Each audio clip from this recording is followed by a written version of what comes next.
Hello everyone and welcome to today's podcast session. I am your host Vaishnavi Thakre. I am really excited to have you on the podcast with us. Today we are having a very special guest joining us, Professor Rosa. It's a pleasure to have you here with us, Professor Rosa. Thank you. It's a pleasure for me to be here. Thank you for taking the time to be part of this conversation. In today's session, we will be diving into your journey, your experiences, and some valuable insights that our audience can learn from. Can you briefly introduce yourself and tell us more about your journey? Absolutely. So, my name is Brunello Rosa. I'm the CEO and head of research at Rosa and Rubini Associates. This is an independent macroeconomic and geopolitical consultancy firm that I co-founded with the renowned economist Nuria Rubini a few years ago. Together with that, I'm also an academic. I'm an adjunct professor at Bocconi University, visiting professor at City University of London, uh, as well as course leader at the London School of Economics, where I've been teaching for more than 20 years now. Um, uh, Additionally, I'm also a policy advisor for major financial and non-financial institution, governmental organization, whether it's the European Investment Bank, the UK Parliament, the Bank of England, and so on. Finally, I'm also an author. I published a book a couple of years ago called Smart Money, which discusses the geopolitics of digital currencies. Okay, so it was a very inspirational journey. May I know what inspired you to choose this career as your successful leader? Yeah, I mean, I've always been interested um, in the economic side of things. So, being an economist was my dream when I was a kid, and I think I achieved that goal in life. But then, not just any traditional economist. I wanted to be a well-rounded economist that takes into account lots of variables that traditional economics doesn't take into account, whether it's the political risk, geopolitics, um, potentially climate-related issues, technology, some of those things that most economists take for granted and outside the scope of the discussion, and today are proving absolutely crucial. Okay, can you just elaborate what was your inspiration? Like it was your family, it was your friends, or it was a something role model kind of something? It was reading Economics Matter has always been of interest for me. I was also interested in physics as well as law, and to some extent, uh, this idea of combining mathematics coming from physics, the study of the real world, as well as the study of institutions that comes with law, found a very good common ground in economics, which is the reason why I eventually decided to take that path. Okay, so what have been some of the key milestones in your career so far? So I would say the first has been achieving the idea of founding my own research company. I mean, that's kind of the one thing that you want to do with your name on the door. If you can, it means that your name, your brand is somehow known. You are respected for who you are rather than for the institution you work for.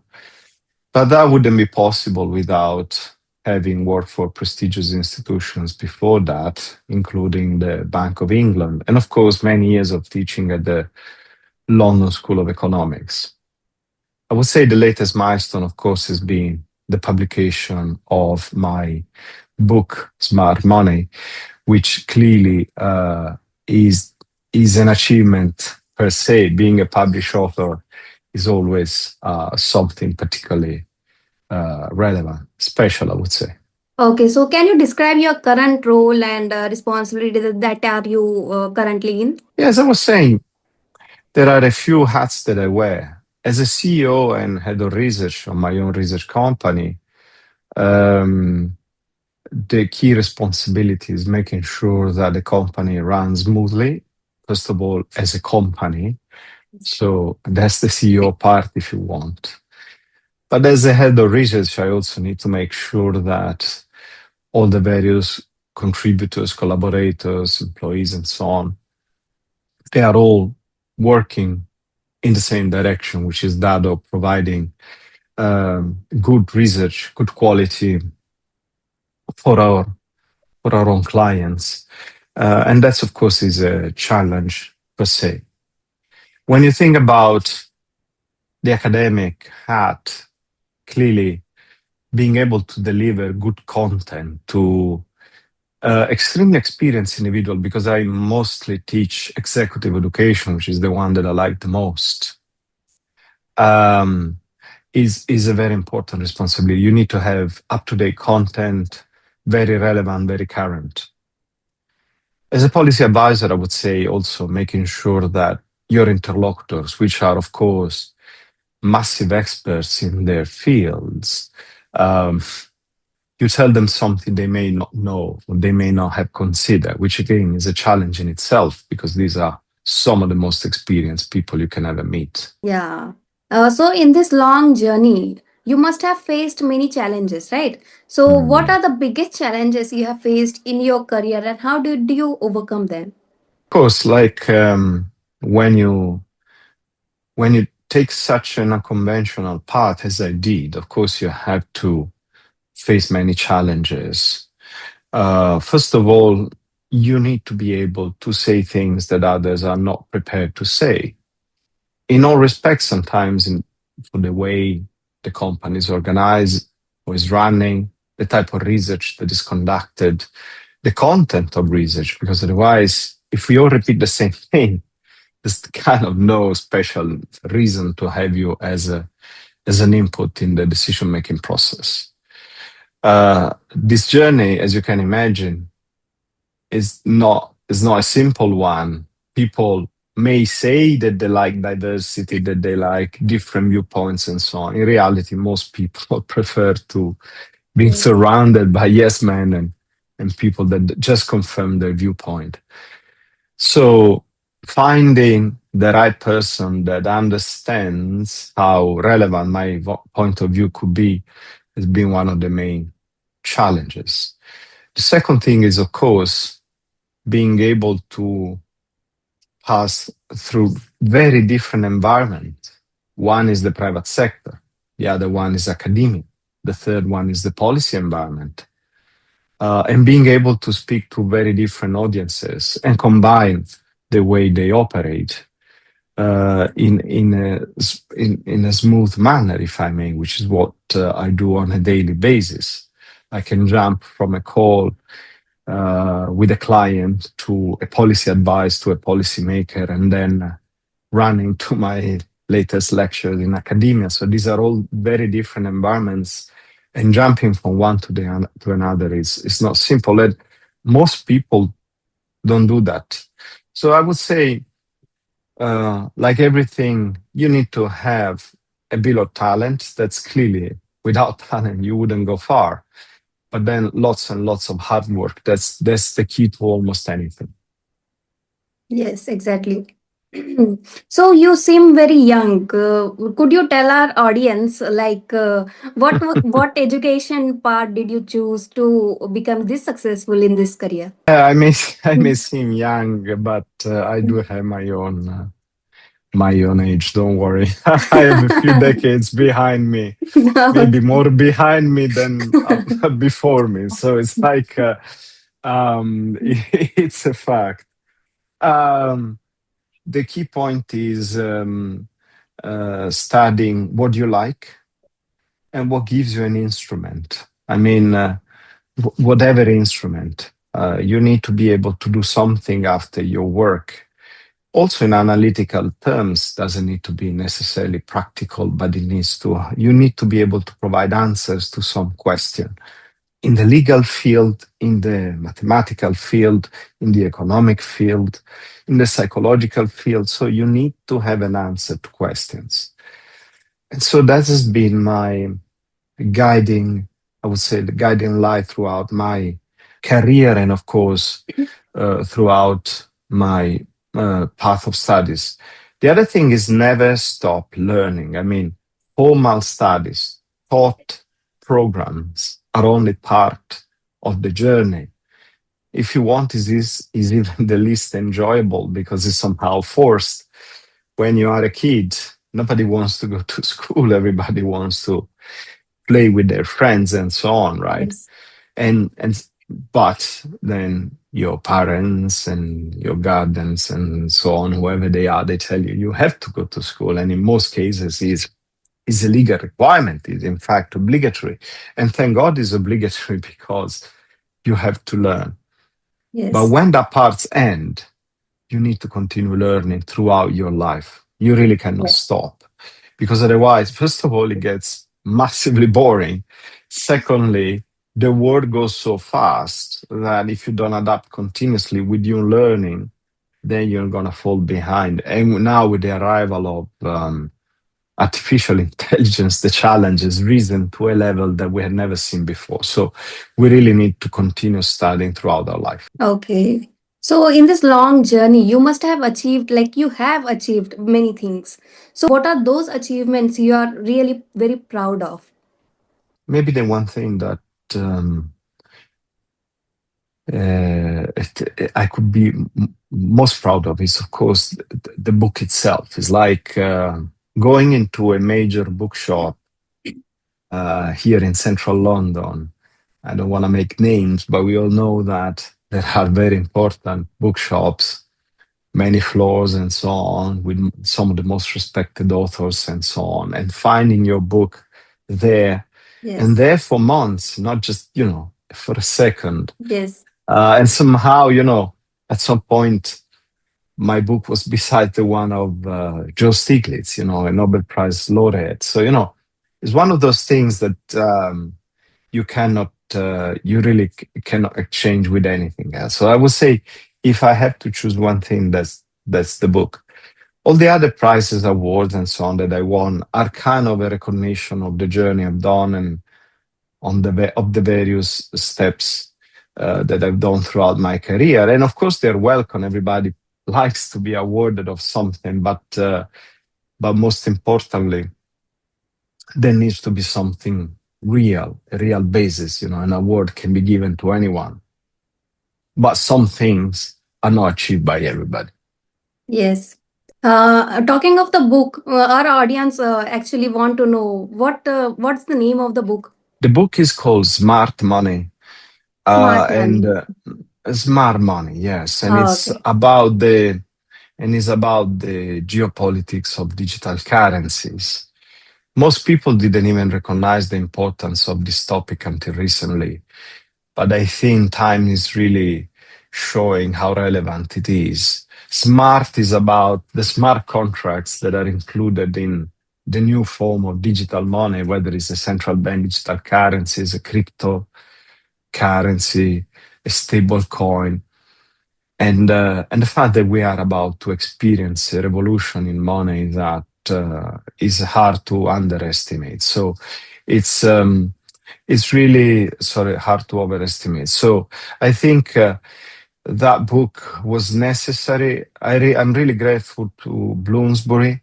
Bloomsbury, by the way, is the publisher of Harry Potter, so it's Yeah. it's a very important publishing house. I mean, the fact that they could spot it so early on how important this book was, I think is really a good testimony how relevant that book was. Okay, we would really love to read that book. I would really recommend my friends and family members to read that. Please, Yeah, and sure. all the people that listen to your podcast, of course, Yeah, yeah, sure, which I definitely. assume are more than your friends and family. Yeah, yeah. I will definitely recommend all of my team members as well to read your book, Smart Money. Thank you very Oh, much. yes. Moving to the next question, how has your industry evolved over these years, and how has you have adopted that those changes? Oh, my industry has evolved a lot. If we define my industry as research, um, uh, it's initially research used to be when I started the career um, uh, more than 2 decades ago, um, research was mostly carried out in banks, in financial institutions. There were some independent research, but very few of them. And it was more or less standards, right? It was like macro policy markets. That was the traditional, I would say, setting. Um, and fair enough, it's a very good starting point, and you need to learn the profession one way or the other. Let alone academia. Academia was not even acknowledging the importance of some variables. Um, Imagine that before the global financial crisis, there was an entire segment of economic literature on financial instability that was completely unrecognized as valid. And that was instead my inspiration, Hyman Minsky, the theorist of the financial instability hypothesis, effectively was a scholar of John Maynard Keynes, has written dozens of articles and books on those things. And when I joined, therefore, nobody was even thinking about those things. And after the global financial crisis of 2008, it became evident how far behind they were. And so the profession really needed to adapt. And imagine that economics and finance were considered two different things. And only after the global financial crisis, when one could see the impact of financial cycle into the economy, that people realized that they were two sides of the same coin. And thank God I was already ahead in that game, and so I could stay ahead of the curve. Then over the years, other variables emerged as important. For example, when I co-founded the Rubini Global Economics, I added geopolitics. And again, most people thought, why on earth you're doing geopolitics? It's nothing to do with economics. It moves slowly.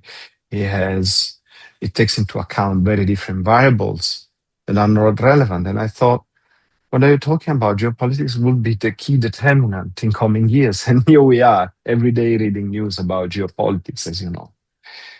And then I added again, 4 years later, cyber risk. And again, people say, why on earth you're doing cyber risk? It has nothing to do with macro, finance, geopolitics.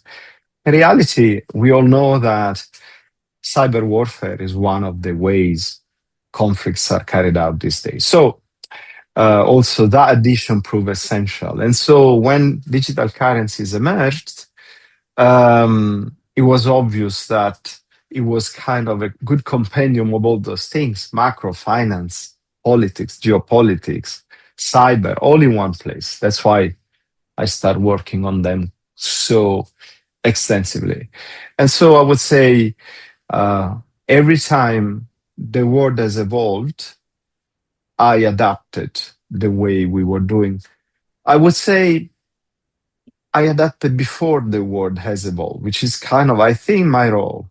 My role is the one of anticipating turning points. Otherwise, we are not very helpful, I think. So I think that was definitely the way I managed to navigate such a complex environment. Okay, so in your career, there must be needed some skills, right? Skills are actually very much needed. So, what are the kinds of skill sets like someone must have to be in this profession? Well, in order to be in my profession, you definitely need to have some good mathematical skills. I mean, it's unavoidable. Unless you like numbers, don't do economics, right?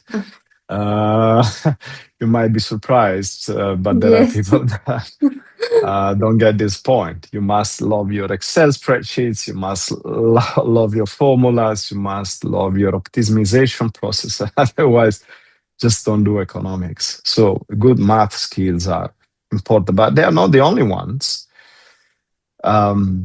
A quantitative economist without knowledge of history, geography, anthropology, history of civilization, history of economic thoughts, economic history, and all these other very relevant matters. Technology, I mean, is useless these days. The funny thing is that when I started my profession, all these things were considered to be exogenous variables to be kept outside. And so now all the exogenous variables actually are the key variables to watch.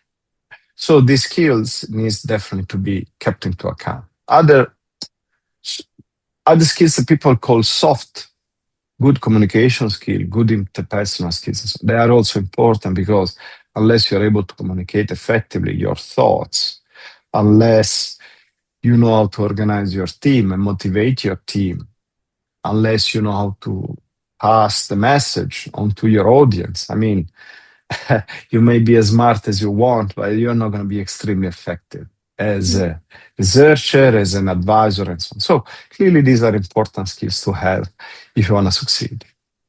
Okay. So, what advice would you give to someone starting out in your profession? I would say you need to start from a basis, right? My approach is very much holistic. I look at dozens of things at the same time.